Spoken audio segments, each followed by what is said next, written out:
Good evening and welcome. I am Azazel, and tonight we continue our Ghostly Stories series. Tonight's tale can be enjoyed as a self-contained story, but is also part of a larger arcing story started in the first Ghostly Stories episode, My Apology, and continued with Nightmare at Ocean Shores. In tonight's episode, a young man down on his luck goes camping with his close friends, but the group of friends encounter something else deep in the woods. Something not quite human, something evil. I humbly submit, for your listening enjoyment, Forest of Horrors.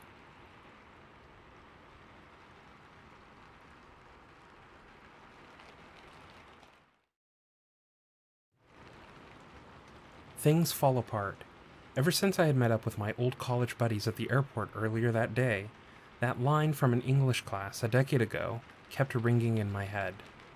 Things certainly had fallen apart for me over the last year. My wife had divorced me, and I had recently been laid off from my job as an insurance agent. In contrast, my friends were doing great. Taylor had moved to Singapore to accept a partner track position with a new law firm. Todd and his wife were expecting their second child. And Simon, our resident psychiatrist, was by all accounts having a very good year professionally. I had always been the underachiever of our group, but I was feeling especially low as of late. I had even considered sitting out this trip, but this was our annual camping trip, a tradition we'd started the year after graduating from university. We had all grown up together, but afterwards we had all ended up on different paths. We kept in touch with one another through phone and text, but there is something to be said for meeting face to face. The Jeep rocked violently over the bump U4 service road. I was sitting in the back and absorbed the worst of the impact as the shock bounced me roughly in my seat, rousing me from my reverie. "Oof, sorry about that. Big pothole," shouted Taylor from the driver's seat. "Good thing you took that big money lawyer job because I think I got whiplash," Todd joked from the front passenger seat as he rubbed his neck with a feigned expression of pain. Simon was sitting in the other back passenger seat talking with Vanessa, who sat between us. She was a hitchhiker we had picked up at the general store we'd stopped at an hour back. She claimed to be hiking the Pacific Crest Trail, and when she learned we were headed out to Heart Lake, she had all but begged to hitch a ride with us. She said she was headed back that way as well, and had only come down to pick up some provisions. She promised to show us a hidden waterfall by the lake that wasn't on any of the maps.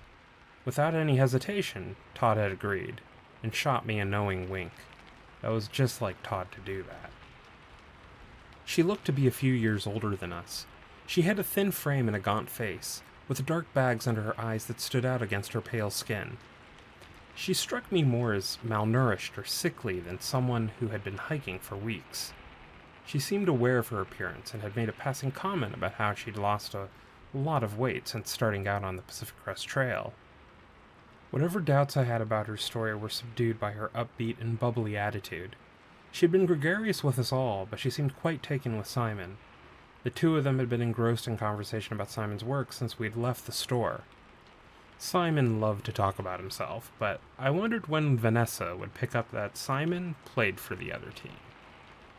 The trailhead was some number of miles in from the highway, down a dirt road shaded beneath the canopy of an old-growth forest, alternating potholes with large rocks jutting out of the road that threatened to scrape the bottom of the Jeep.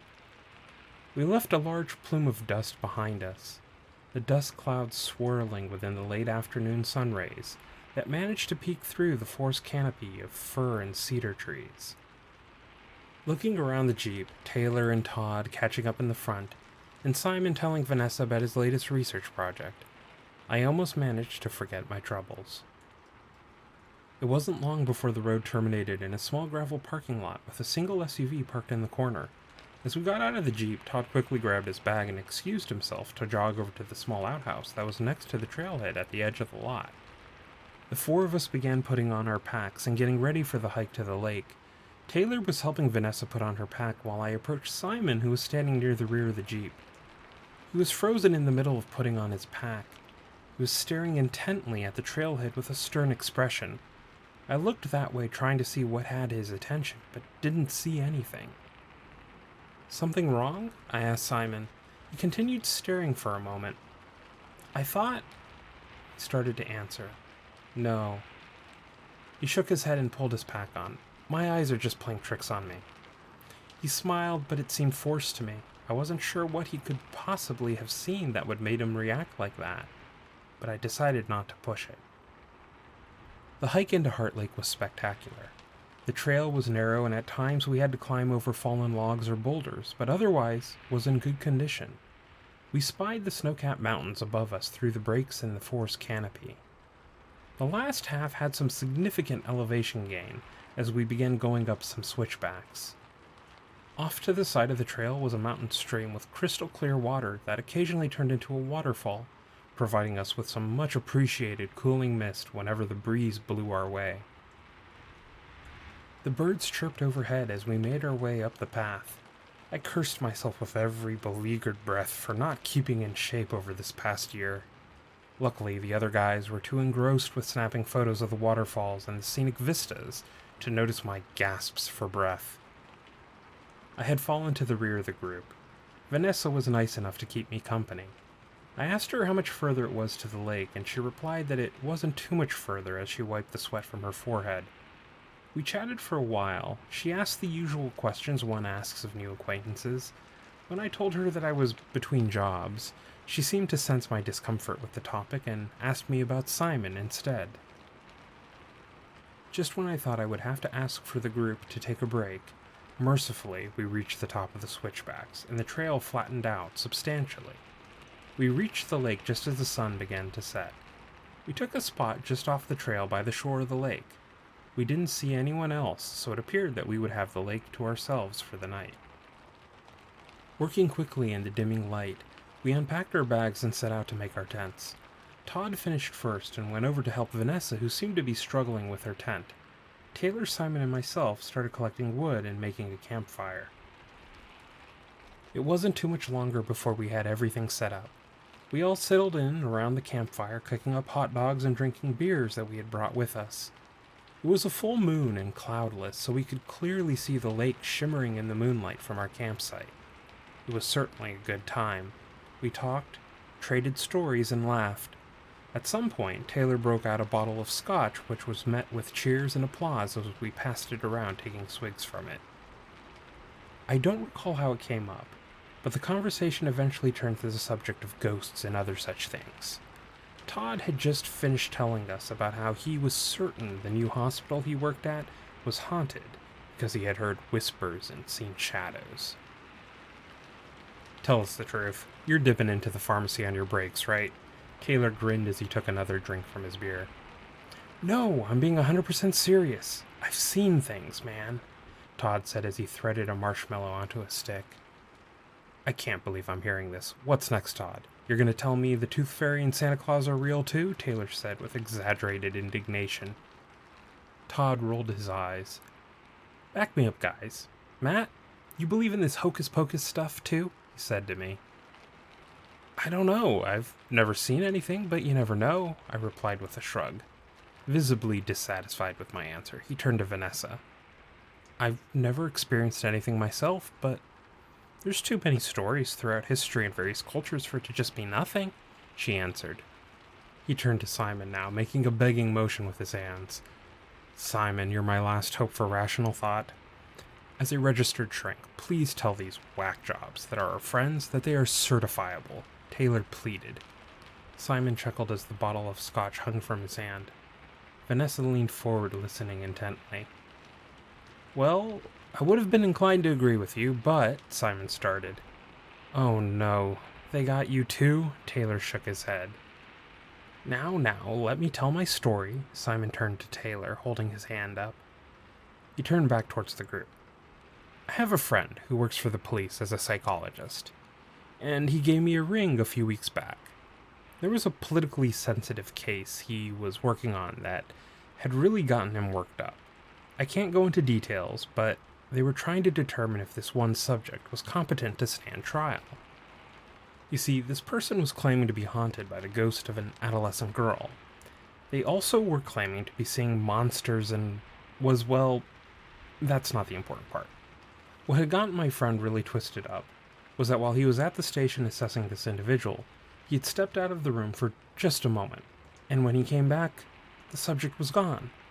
At first, he thought the guards had mistakenly taken this person back to their cell, but the guards were just as confused when he asked them to bring the person back. When they checked the security feed recording, the video inside the room showed the subject sitting at the table. Then the recording goes black for just a few seconds, and when it came back, the person was gone. The camera covering the hallway outside of the room, though, never glitched out, and showed that he didn't leave through the only door to the room. There's no windows either in the room, so where did he go? He got Epsteined, interjected Todd, which Taylor waved away dismissively. So the prisoner they were holding, he's gone? It was Vanessa, and her voice had changed. Gone was the youthful, bubbly quality, and its place was a cold seriousness. You're sure of this? I trust what my friend said, yes. You lot are ruining my story. I haven't even gotten to the good part, he joked. All right. Go on, tell your ghost story, Taylor said with his hands up in mock apology. So, as I was saying, my friend was quite shook up about this, and he said there was more, but he wanted to talk about it in person. So I headed on over to his house, and when I got there, he was waiting for me on the stoop of his house. We headed inside and sat down. He started talking again about how the subject during the interview had claimed that they were seeing the ghost of a girl. But all the while, I noticed his eyes kept drifting from me to something behind me, always the same spot. I finally turned around to see what was distracting him, but I didn't see anything. It was at that point he told me that since the day of the subject's disappearance, he had begun to see a ghost as well. Although in my friend's case, it wasn't a little girl, but rather his late father that he saw. He claimed that even in that very moment, he could see his dead father in the room with us. And you saw it? Vanessa interjected, with a sense of urgency now. No, I didn't see anything in the room, but... Oh, here it comes. Taylor got up off of his log and began creeping around the campfire behind Simon and Vanessa. He was crouched and walking with an exaggeratedly long stride, while Simon rolled his eyes at him. Spooky ghost is about to make his appearance. He stopped behind me and placed his hands on my shoulders. Boo! Ass, Simon said with a shake of the head. No, but when we were down at the parking lot, I thought I saw a former patient of mine who passed away a few years ago, watching us from by the trailhead. Here? You saw that at the parking lot, at this trailhead. Vanessa's eyes were wide, and the color seemed to have drained from her face. Yeah, when we first got here. Have you seen anything else since then? She cut him off. Maybe we should change the subject, Taylor said, without the joviality he had just a few moments earlier. Sorry, we didn't mean to scare you, he said to Vanessa, but she completely ignored him, only continuing to stare at Simon. Are you seeing anything right now? No. In all seriousness, it's just pareidolia coupled with stress. I'm sure there's no ghosts or anything like that. Simon paused, then added, I'm sorry, we were just having a bit of fun, telling ghost stories. None of us really believe in that kind of stuff. Well, except for maybe Todd, he said with a smile and a grin as he looked toward Todd. Fuck you, it wasn't even a good story. Todd flipped him the bird as he reached back for another beer. But Vanessa didn't seem to hear them. She leaned back, seemingly deep in thought. The conversation shifted to more upbeat topics after that, but Vanessa's change in attitude remained. She was reserved and quiet for the rest of the night. She barely engaged in the conversation except when directly asked a question, and even then her answers were curt and very matter-of-fact. Taylor had asked her to show us the waterfall she had told us about in the morning. She agreed and then excused herself from the group to turn in for the night. I stayed and chatted with the others for a bit longer before excusing myself as well to turn in. It had been a long day and I could feel my eyes getting heavy. As I walked to my tent, I saw a light moving around in Vanessa's tent. I decided to say goodnight to her since she was still up. Walking up to her tent, the flap was partially open and I could see Vanessa sitting inside, hunched over several open books arranged around her. She was holding a small camping lantern over the books as she studied them. I knelt down and stuck my head through the open flap. She didn't notice me at all. The books were written in a strange language that I didn't recognize, and I saw a bunch of torn open empty salt packets, like the ones you get from a restaurant, littering the floor of her tent. Hey, just wanted to say goodnight, I said to her. She looked up at me like I was an alien. For a few seconds, she just stared. "Good night," she said, then immediately went back to reading. I got up and walked away, not really sure of what to make of her. I got into my own tent and fell asleep listening to the sound of my friends still having a good time by the campfire. That night I dreamed I was falling. No matter what I did, I couldn't find the ground. "Hey, Matt! Wake up, Matt!" A voice stirred me from my slumber. It was Taylor. I opened my eyes, still heavy with sleep. It was dark. "What time is it?" I asked groggily, trying to rub the sleep from my eyes. I fumbled around for my flashlight. "I don't know, 3 or so, I think," Taylor said in a hushed tone. I found my flashlight and flipped it on, illuminating the dewy wet tent flap. "Why the hell are you waking me up now?" I asked as I unzipped the flap. "Simon is missing." He stepped aside to let me out and turned on his own flashlight as well. "What do you mean missing?" I asked as I got up and stepped out into the darkness. The air was cold. Other than the faint glow of the embers from the smoldering campfire, the only other light was from our flashlights. "I got up to take a leak. When I came back, I noticed Simon's tent was open, and he wasn't in it. I figured he had gone out to take a leak. I wanted to give him a little scare, so I stayed out waiting for him to return, but that was like 20 minutes ago. I don't know where he is." "Okay, why don't you get Todd and I'll wake up Vanessa?" Taylor nodded in agreement, and I made my way over to Vanessa's tent. I was struck by how dark it was. I couldn't even see the lake, which had been plainly visible in the moonlight earlier. Vanessa's tent was zipped up. "Vanessa." There was no response. "Vanessa, sorry, but we have a problem." I waited, staring at the closed flap. Again, there was no sound from her tent. "Vanessa," I said a little louder. Still, there was no response. I decided I'd leave her be.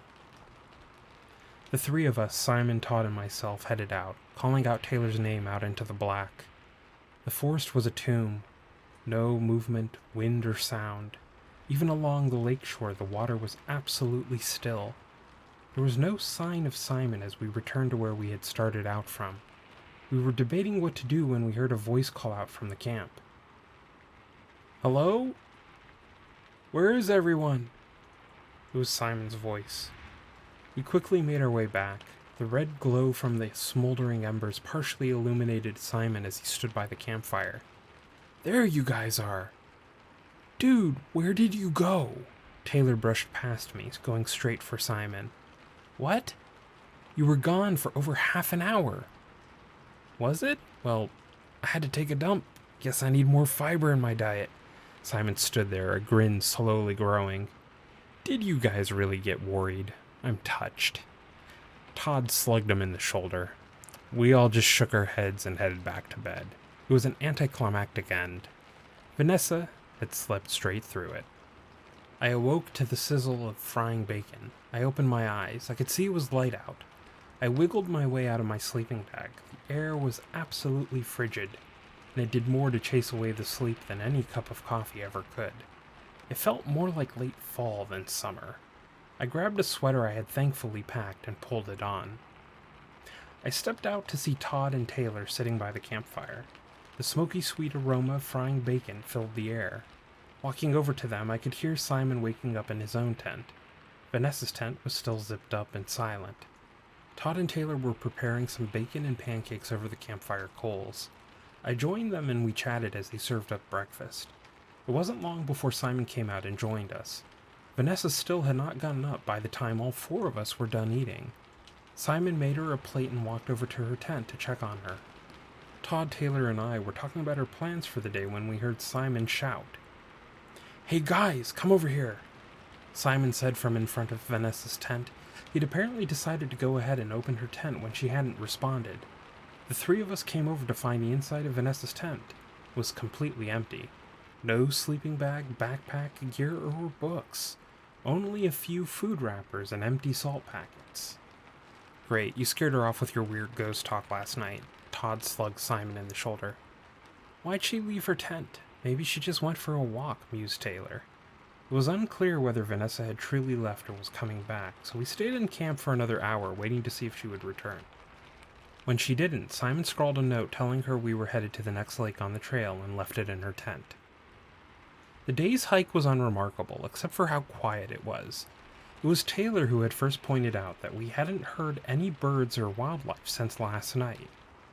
It also was unseasonably cool, even during midday when it should have been plenty warm with the summer sun overhead. We reached our destination, Iron Lake, with plenty of daylight left. The plan was to stay the night here, then head back down to Heart Lake tomorrow. After setting up camp, we relaxed and got in a little fishing. Taylor was hopeful we'd be able to supplement our freeze-dried dinner with some roasted fish, but unfortunately the fish weren't biting. There was something off about the entire place. I don't know if the others felt the same way, but everything was far too quiet. No jets overhead, no animals, no birds, no other people, nothing except for an occasional light breeze blowing through the trees. It didn't sit well with me. Night fell quickly, and it became very dark and cold again. We piled extra wood on the campfire that night as we huddled around it for warmth, eating our dinner of rehydrated chicken and noodles. There was no moonlight at all, so the stars shined through especially well. We stargazed and finished off the last of the scotch. Just shortly before we started to turn in for the night, the faint sound of an infant crying was heard from somewhere on the other side of the lake. Simon thought it was most likely the campers from the other car we had found in the parking lot. Normally I wouldn't have cared much for the crying, but somehow knowing that there were other people by the lake was reassuring. In any event, the crying eventually stopped, leaving only the crackle and pop of the campfire as we drifted off to sleep. I was startled awake by a horrific screaming coming from somewhere off in the forest. It was still pitch black as I sat up in my sleeping bag listening to the scream. It was high-pitched, and I couldn't tell if it was an animal or a person. I groped about in the dark of my tent for my flashlight, cursing myself as I did so. What the fuck was that? It was Todd. Mountain lion? Was Simon's answer. I undid the zipper on my tent and scrambled out into the dark. Only the faint red glow from the campfire and the subdued glow of lights from inside the other tents stood out from the darkness. I scanned around the edges of our camp with my flashlight. Maybe. I stopped my flashlight on Taylor's tent. The flap was down, revealing a sleeping bag and gear, but he wasn't inside it. Where's Taylor? What do you mean? Isn't he here? Simon came stumbling out of the dark. He began to feed firewood into the campfire.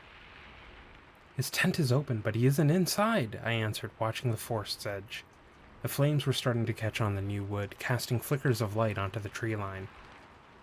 Maybe he went to take a leak, Simon said as he walked around the campfire. We heard Todd's tent unzipping. The light from his flashlight bounced around the camp as he stepped out. I don't know, I said as I watched Todd walk up to us, flashlight in hand. Could be. We heard a rustling in the bushes on the edge of the camp. Something was moving quickly toward us. The three of us huddled by the campfire, waiting to see what would come out of the forest. It was Taylor. He came bounding out. He had been running. Did you guys hear that noise? He asked as he stopped in front of us, trying to catch his breath. How could we not? Todd retorted. Where were you? I asked. Had to take a dump, and man, did that scream clear out my bowels, Taylor answered with a slight chuckle. The three of us stood there by the campfire, waiting to see if anything else would happen. Nothing else came. It was eerily quiet as the four of us stood in the frigid night air, watching our breath drift out into the dark. Eventually, Simon and Taylor figured it had just been a mountain lion after all, and we had perhaps overreacted a bit. Todd suggested building the campfire back up before going to bed again to deter any mountain lion should there be one. The next morning was again cold and dead quiet. We ate breakfast and then broke camp. The plan was to head back down to Heart Lake for our last night, and then head back home the following morning. As we hiked back to Heart Lake, I couldn't shake this feeling of unease. Something was off. During a break on our hike, I suggested to the group that maybe we cut our trip short and just head home now. It would be a long hike, but we still had plenty of daylight and could make it to the car just as dusk set in. Todd seemed open to the idea, but Simon and Taylor were dismissive. They argued that there was no reason to call it off. Other than a few bumps in the night, nothing had really happened. I still felt uncomfortable, but they were right. Nothing had really happened. When we arrived at Heart Lake, we set up camp in the same spot as before. Vanessa's tent was still there, just as empty as before. The note Simon had left for Vanessa in her tent was seemingly undisturbed. We spent the remainder of the day just hanging out around the lake. At Taylor's suggestion, we went for a quick swim as a group in the lake. The water was absolutely freezing and crystal clear. I noticed that there were no fish, bugs, or other critters in the water. It was sterile. I kept my thoughts to myself, though. Simon and Taylor seemed to be enjoying themselves, and even Todd seemed to be in better spirits after our swim. But try as I might, I couldn't push my growing sense of impending doom from my mind. That night we huddled around the campfire for one last time. It looked like we were in for another cold night. We chatted as we built the fire up into a roaring inferno. The heat felt good. Todd showed anyone who would look photos of his firstborn daughter and talked about how he was looking forward to the birth of his second. There was some discussion as to where Vanessa had gone, with no concrete theories. We talked about our lives and future plans. I participated in the conversation, but kept a wary eye on the tree line. After a few hours, it was time for bed.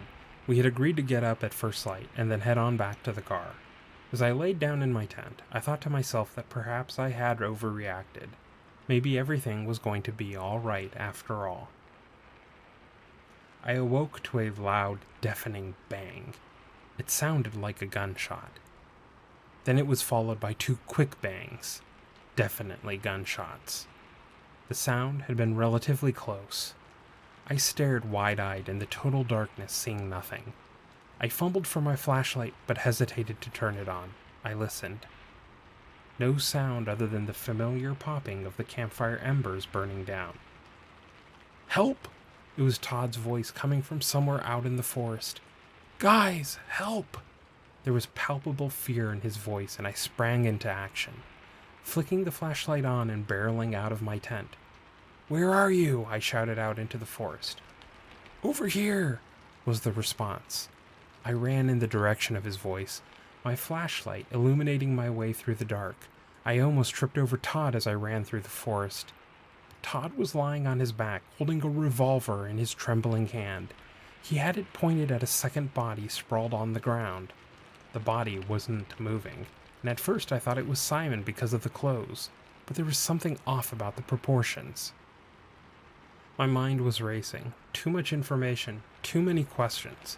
I wanted to ask Todd why he had a gun, where it came from, whose body was laying in front of us, what had happened. Instead, I managed a sophisticated, What? I don't know, he stammered, never lowering the revolver. I was sleeping, and then I was out here being dragged by my legs. It was so dark I couldn't see anything. I thought maybe it was a mountain lion. I took my gun out, and I fired it. I stepped forward a bit, shining my light on the body. It was face down in the dirt. Blood was spreading across the shirt it wore from 2 small bullet holes in the back. It looked like Simon's clothes, but the body shape was wrong. This body was freakishly skinny, with arms and legs that were much longer than a normal person's would be. The skin looked too pale as well. We heard someone running toward us from behind. Todd started to get up off the ground quickly, starting to aim in the direction of the sound. "Wait," I pushed Todd's arm down, lowering the gun. I could see a flashlight coming towards us through the forest. It was Taylor. His eyes immediately went to the gun in Todd's hand. "Why do you have a gun?" "I started bringing one with me a few years ago, just in case." "What do you mean, just in case?" Taylor was dissatisfied with the answer. Todd stepped to the side to let Taylor see the body laying on the ground. "Because of something like that," Todd said as Taylor stepped forward, shining his flashlight on the body. "Who is that, Simon?" Taylor asked, then turned to us, taking a step back. "What is going on here?" Todd gave Taylor the same story he had given me just a minute earlier. I kept staring at the body. It didn't look right. I rolled the body over. Todd stopped mid-sentence as I rolled it over. There was something wrong, all right. This body wasn't human. The face, well, there was no face. Where there should have been eyes, nose, and a mouth was instead just smooth and featureless. "What the fuck is that?" Todd took a step forward. Taylor just stood speechless, staring. I looked at the clothes this thing had on. They were definitely Simon's clothes. I had a bad feeling in my gut. I searched the corpse's pants, hoping I wouldn't find what I was looking for, but it was there. A wallet in the pants of this thing. I fished them out and opened the wallet, and Simon's driver's license stared right at me. I showed it to Todd and Taylor. "What does that mean?" Taylor asked. "Is that body Simon? What's going on?" "I think so," I answered, looking back at the eggshell-smooth face of the body. "This can't be happening." Todd turned away, shaking his head. I looked at Todd and Taylor. "We need to leave this forest tonight, like right now." "I'm with you on that one, man. Let's get the fuck out of here," said Todd. Taylor nodded silently. We went back to camp as a group, leaving the body of Simon, or whatever that thing was, back in the forest. We quickly got dressed and grabbed only water, food in our packs. We left the tents and most of our gear behind. We were constantly on edge as we hiked through the dark forest, listening intently for any hint of trouble coming our way, but all we heard were our own footsteps and the breaking of twigs underneath our boots. Todd kept his gun out the entire time. Just as we were about to reach the switchbacks, we heard the sound of a baby crying somewhere off in the bushes close by. We froze in place on the trail. As cowardly as it might be, I was definitely leaning towards just ignoring the sound and continuing down. Todd, however, felt differently. "Come on, guys, it's a baby, probably from that other group of campers. We can't just leave them out here with that, whatever that thing was," Todd implored. "I don't know, this is weird, I don't like this," was my answer. "I just want to leave," I sheepishly added. "I don't think it's a good idea either. We should keep our distance," Taylor added. "What are you going to tell them anyways? We shot what exactly?" "I can't believe you guys, just leaving a baby out in the forest. Maybe they're already in trouble." He turned away and began walking towards the sound of the crying. "I'll do it alone if I need to." I didn't much like the idea of splitting up. I looked to Taylor, who shrugged. I shook my head and reluctantly followed after Todd. It wasn't long until we came to a small clearing in the forest. A naked infant was laying on the ground crying. Todd was already walking straight for it. I followed behind him, looking at the surrounding forest uneasily. Taylor was standing there motionless at the tree line, watching us. "Hello? Anyone there?" Todd shouted out into the dark as he stood over the wailing baby. "We don't mean you any harm." He turned and handed his revolver to me as he knelt down to pick up the baby. "Alright, you got the kid. Let's get the fuck out of here." I gripped the revolver in my hand, watching the tree line. "It's okay, little one. You're okay," Todd said reassuringly to the baby. He stood up, cradling it in his arms. I turned to walk back towards Taylor, who was still just watching from the trees. "My, you're heavier than you look," Todd said in a kindly voice to the still crying baby. We got only a few feet before I heard a strained grunt from Todd. "You really are heavy." I turned to look at Todd, who was still cradling the child, but looked to be struggling with the weight. The child's crying seemed to be getting louder, and Todd's expression seemed to have changed to one of concern. "What's wrong?" It looked like Todd was about to buckle under the weight of the child. I shoved the revolver into the pocket of my windbreaker and tried to steady him. I don't know." He struggled to stay standing. "This kid." I could see his knees shaking. "Put the kid down," I shouted. Whether he wanted to or not, he was going down. His knees buckled and then collapsed, and he was now kneeling with the baby in his arms. "Keeps getting heavier," he stammered. "What the—" He fell forward, his arms under the baby still cradling the child. "Leave the kid, leave it," I shouted at Todd. The baby's crying was now deafening. "I can't," Todd struggled, and I could see him straining to unpin his arms from under the baby. "Oh, God, it hurts." I turned to Taylor, who was still watching from the tree line. "Help us!" I yelled at him, then turned back to Todd. I tried to roll the baby off of Todd's arms, but he was right. The child was unnaturally heavy. The child wasn't budging at all. "Please, help me. Oh, God," Todd pleaded. I heard a sickening snap from under the child, barely audible over the child's cries, and now it was Todd who was screaming with tears running down his face. Blood was pooling from underneath the baby. Todd's arms had been completely crushed. I turned again to Taylor. "Get over here, goddammit!" I screamed at Taylor, but he just stood there watching like he was in a trance. Todd wasn't talking anymore, just screaming in pain.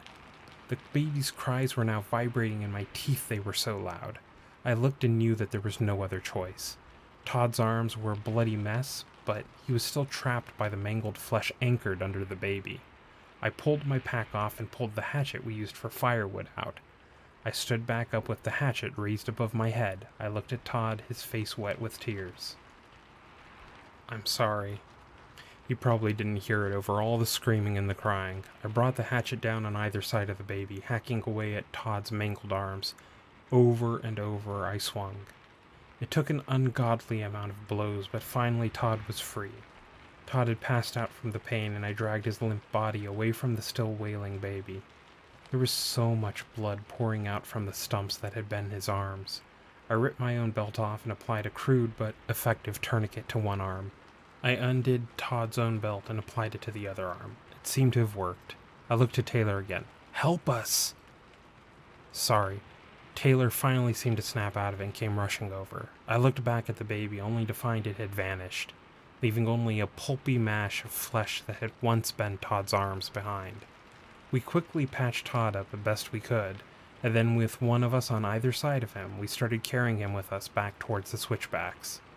Todd was still out cold, but I felt a faint pulse, so he wasn't dead. We got to the top of the switchbacks when Taylor and I set him down there. It had been slow going to just get this far.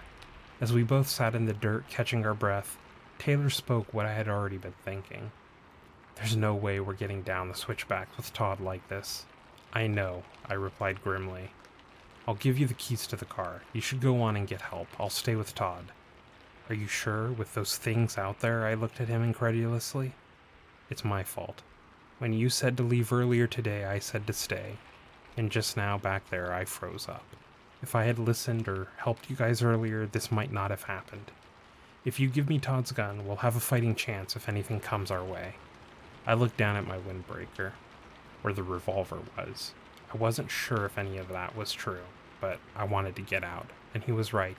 We were never going to be able to get Todd down the switchbacks with him like this. I handed the gun to Taylor. I pulled my hatchet back out of the pack.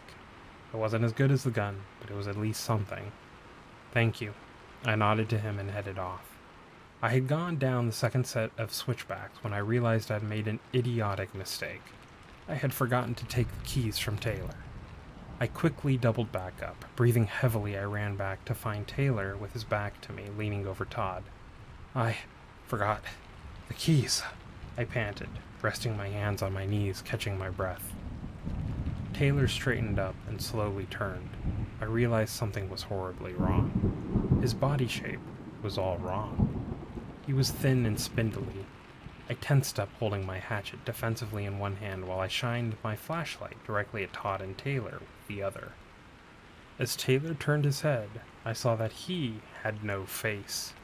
Like the body Todd had shot, it was just smooth, pale flesh. His right hand was planted on Todd's face. In Todd's face was a nightmare. The flesh appeared to be sloughing off Todd's face into the Taylor creature's hand, exposing the white bone of his skull underneath. Todd's body was thrashing underneath the monster's grip, but with only stumps for arms, Todd was ill-equipped to do anything. I looked at my hatchet and then at the scene before me. The featureless mound of flesh that was Taylor's face looked right at me. And of course, I had just given the gun to this thing. The panic was palpable. I turned and ran. I ran as fast as I could down the switchbacks. I don't even know if the Taylor thing was chasing me. I didn't look back. I was about halfway down the mountain, always on the verge of tripping, when as I rounded a switchback, I saw Vanessa standing at the bottom of the next set. She didn't say anything, just waved for me to follow her, and then stepped out of view as she went around the bend ahead of me. I ran after her, and as I rounded the next curve in the switchback, I must have lost my footing. Where there should have been solid ground, my foot found only air.